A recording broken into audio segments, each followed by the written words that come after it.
اعوذ باللہ من الشیطان الرجیم بسم اللہ الرحمن الرحیم اقم الصلاۃ لدلوک الشمس الی غسق اللیل وقرآن الفجر۔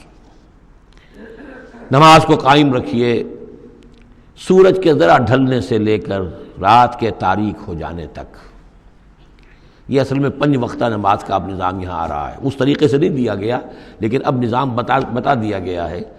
وہ تو حضرت جبرائیل نے بتایا، وہ معاملہ بالکل دوسرا ہے، لیکن یہ کہ سورج ڈھلتا ہے، جیسے نصف النہار ہے، اس سے ذرا سورج جو ہے مغرب کی طرف گیا، ظہر، تھوڑی دیر بعد عصر، تھوڑی دیر بعد مغرب، پھر رات تاریک ہو گئی، عشاء۔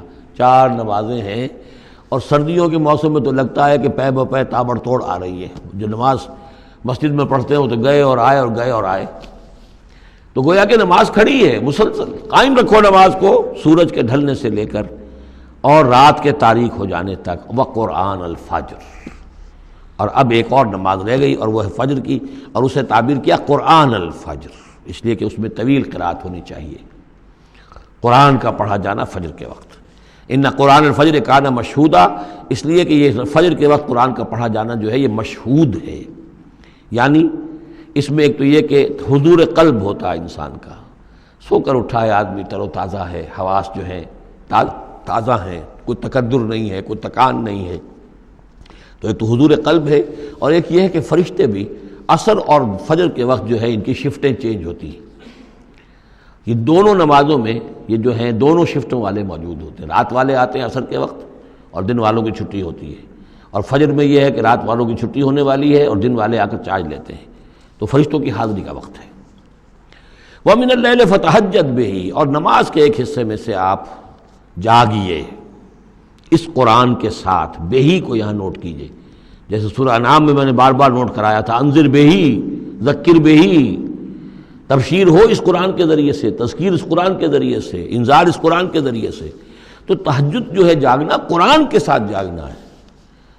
اب ہمارے ہاں چونکہ قرآن لوگوں کو یاد نہیں ہوتا، تو جو پڑھتے بھی ہیں تہجد وہ تو 8 رکعتیں جیسے تیسے جو قل هو اللہ کے ساتھ پڑھ کر پھر بیٹھ کر کوئی مراقبہ کر لیا، کوئی اور ذکر کر لیا، وہ اصل تہجد وہ نہیں۔ اصل تہجد یہ ہے طویل قرات رات کو کھڑے ہو کر کی جائے۔ نافلۃ لک، یہ اضافی شے ہے اے نبی آپ کے لیے۔ عسیٰ ان یبعثک ربک مقام محمودا، امید ہے کہ آپ کا رب آپ کو مقام محمود پر فائز کرے گا۔ یہ مقام محمود کو بہت بلند مقام ہے میدان حشر میں اور پھر جنت میں، جس کی حقیقت کو ہم اس وقت نہیں جان سکتے۔ وَقُلْ رَبِّ أَدْخِلْنِي مُدْخَلَ صِدْقٍ وَأَخْرِجْنِي مُخْرَجَ صِدْقٍ۔ اب یہ ہجرت کا حکم ہے جو حضور کو دیا جا رہا ہے، یعنی جب آیا ہے حکم، اجازت آئی ہے، تو ساتھ ہی یہ دعا بھی تلقین کر دی گئی، اور یہ کہیے اے رب میرے مجھے داخل فرما جہاں تو نے مجھے داخل کرنا ہے، یعنی یثرب میں، مدینہ منورہ میں، اس وقت تک اس کا نام یثرب تھا، تو میرا داخلہ جو ہے سچا داخلہ ہو، عزت کے ساتھ داخلہ ہو، اعزاز کے ساتھ داخلہ ہو، مبوع صدق، جیسے سورہ یونس میں آیا تھا، وَأَخْرِجْنِي مُخْرَجَ صِدْقٍ، اور یہاں مکے سے مجھے نکال، تو یہاں سے نکال باعزت طریقے پر، وَاجْعَل لِّي مِن لَّدُنْكَ سُلْطَانًا نَصِيرًا، اور اب پھر آپ اپنے خزانہ فیض اور فضل سے مجھے سند عطا کیجئے، اختیار عطا کیجئے، حکومت کی طاقت عطا کیجئے۔ یعنی اب جو نیا دور آ رہا تھا، جو آپ جا رہے تھے مدینہ منورہ، تو اصل میں گویا کہ آپ کا استقبال تو وہاں ایسے ہونے والا تھا جیسے بادشاہ کا استقبال ہوتا۔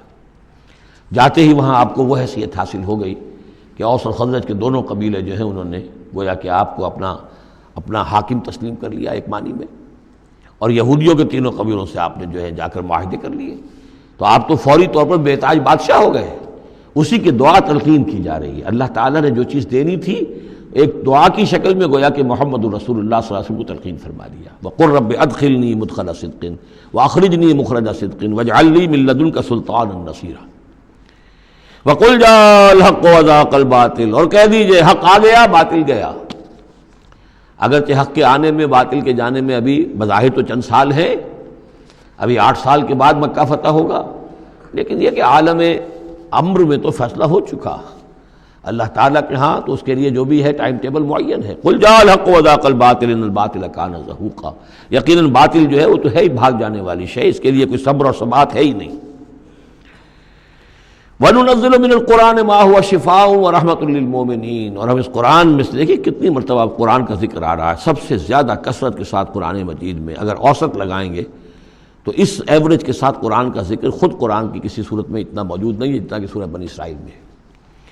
اور ہم اس قرآن میں وہ چیز نازل فرما رہے ہیں ما ہوا شفاء و رحمۃ للمؤمنین، جو شفا ہے اور رحمت ہے اہل ایمان کے حق میں۔ سورہ یونس کی 2 آیتیں پھر ذہن میں لے آئیے، یا ایھا الناس قد جاءتکم موعظۃ من ربکم وشفاء لما فی الصدور وہدی ورحمۃ للمؤمنین۔ وہی بات یہاں ہے، یہ شفا ہے سینے کے روگ، کفر، شرک، تکبر، حسد، حب مال، حب جاہ، حب اولاد، حب دنیا، یہ تمام محبتیں جو ہیں ان کی جڑ کاٹ دینے والی شے۔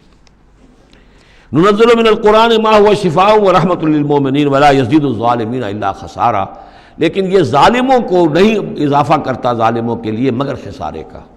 یضل بہ کثیرا ویہدی بہ کثیرا۔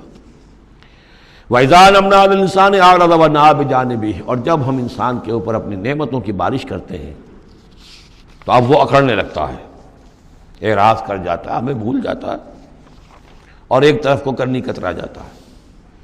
وَإِذَا مَسَّهُ الشَّرُّ كَانَ يَئُوسًا، جب کوئی تکلیف آ پڑتی ہے تو مایوس ہو کر رہ جاتا ہے، ہمت ٹوٹ جاتی ہے۔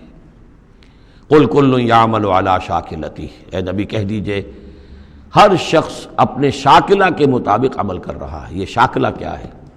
اس سے پہلے میں شاید بیان کر چکا ہوں، لا یکلف اللہ نفسا الا وسعہا کے ذیل میں، کہ اللہ تعالیٰ نے ہر انسان کی ایک شخصیت کے کچھ حدود ہیں جو معین کی ہوئی ہیں، ان حدود سے وہ تجاوز نہیں کر سکتا، اس کا سارا امتحان انہی حدود کے اندر ہے۔ جو جینز مجھے ملے ہیں، جو جینز آپ کو ملے ہیں، ظاہر بات ہے میرا چوائس نہیں ہے، they are given for me, آپ کے لیے بھی گیون ہے۔ ان میں کیا صلاحیتیں ہیں، کون سی چیز زیادہ ہے کون سی کم ہے، اللہ جانتا۔ پھر یہ کہ جس ماحول میں مجھے پیدا کیا، جس میں آپ کو پیدا کیا، جو حالات میرے تھے جو آپ کے تھے وہ بھی اللہ تعالیٰ کی طرف سے دیے ہوئے تھے۔ ان دونوں چیزوں سے جو شے وجود میں آتی ہے وہ شاکلہ ہے، وہ پیٹرن ہے۔ جیسے کہ آپ کو کوئی دھات جس سے کوئی شے ڈھال کر بنانی ہے تو پہلے اس کا سانچہ بناتے ہیں، اس سانچے میں پھر اس دھات کو اس کو میلٹ کر کے جب اس کو پگھلا کر ڈالتے ہیں تو اسی کی شکل اختیار کر لیتی ہے۔ تو یہ پیٹرن ہے۔ اب اس کے اندر آدمی نیکی کے لیے، بدی کے لیے، جو بھی کرتا ہے، بھلائی کے لیے، اچھائی، اس پیٹرن کے اندر اندر کرے گا، اس سے آگے نہیں جا سکتا، جس کو آپ انگریزی میں کہتے ہیں one cannot outgrow his skin. کتنے ہی آپ پھیل جائیں، موٹے ہو جائیں، وہ کھال اور پھیل جائے گی، کھال سے باہر تو نہیں نکل سکیں گے، کتنے ہی آپ فرما ہو جائیں۔ تو یہ شاکلہ ہے، اس شاکلہ کے اندر اندر آپ کو کام کرنا ہے۔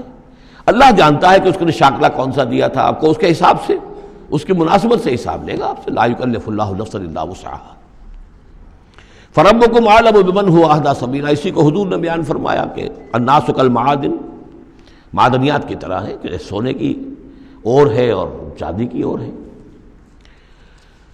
تو تیرا رب خوب جانتا ہے کہ کون ہے وہ کہ جو زیادہ ہدایت پر ہے، راستے پر، راستے کے اعتبار سے۔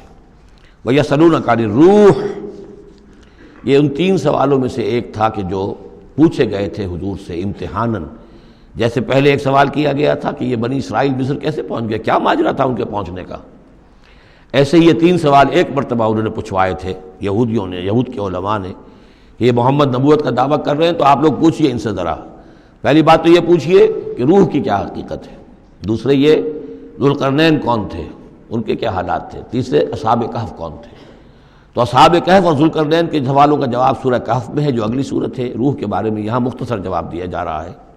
یسألونک عن الروح، یہ آپ سے روح کے بارے میں پوچھ رہے، قل الروح من امر ربی وما اوتیت من العلم الا قلیلا، یہ تیرے رب، آپ کے رب کے امر میں سے ہے، یہ عالم امر کی شے ہے، اور نہیں دیا گیا تمہیں علم میں سے مگر تھوڑا سا۔ عالم امر کا علم تم حاصل نہیں کر سکتے، تمہارے لیے سارا علم جو ہے وہ عالم خلق کا علم ہے۔ تمہاری یہ ساری جو ان السمع والبصر والفؤاد، اس کی رسائی جو ہے وہ عالم خلق تک ہوگی، اس سے آگے نہیں۔ عالم امر کی باتیں جو ہیں ان میں عالم غیب ہے وہ تمہارے لیے، اس پر تمہیں ایمان بالغیب لانا ہوگا۔ الذین یؤمنون بالغیب ویقیمون الصلاۃ ومما رزقناہم ينفقون۔ ہاں یہ جان لو کہ یہ اس عالم خلق کی شے نہیں ہے، یہ روح جو ہے کچھ اور شے کہیں اور سے آئی ہے، یہ عالم امر کی شے ہے۔ عالم امر جیسا کہ میں نے عرض کیا، یا فرشتے عالم امر سے متعلق ہیں یا ارواح انسانیہ، یا ان کی کمیونیکیشن جو ہوتی ہے، فرشتہ جب بات کرتا ہے تو وہ روح جس کو ہم کہتے ہیں وحی، وہ بھی روح ہے۔ تو یہ 3 چیزیں ہیں کہ جن کا تعلق عالم امر سے ہے، اور روح انسانی بھی انہیں میں شامل ہے۔ صدق اللہ العظیم۔